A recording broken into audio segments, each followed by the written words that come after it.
Polda Lampung akan melakukan pengawasan ketat khususnya terhadap penyalahgunaan narkotika di Pelabuhan Bakauheni menjelang Natal dan Tahun Baru atau Nataru 2024-2025. Kapolda Lampung, Irjen Pol Helmi Santika, mengatakan pihaknya melakukan pengawasan secara ketat di Pelabuhan Bakauheni khususnya tindak pidana narkotika.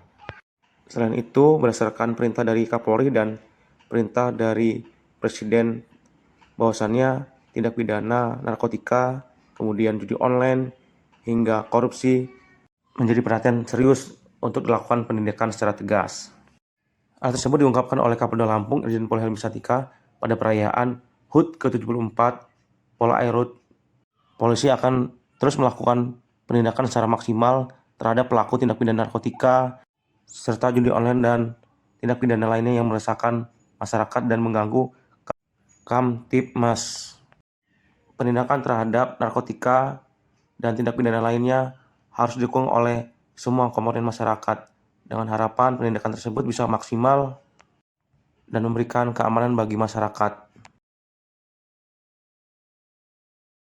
Setelah ini tentu kami akan fokus memberikan atau melaksanakan tugas pendidikan pelayanan kepada masyarakat, khususnya pada hal-hal yang menjadi atensi Presiden, atensi Bapak Kapolri dalam penindakan terhadap narkotika, judi online,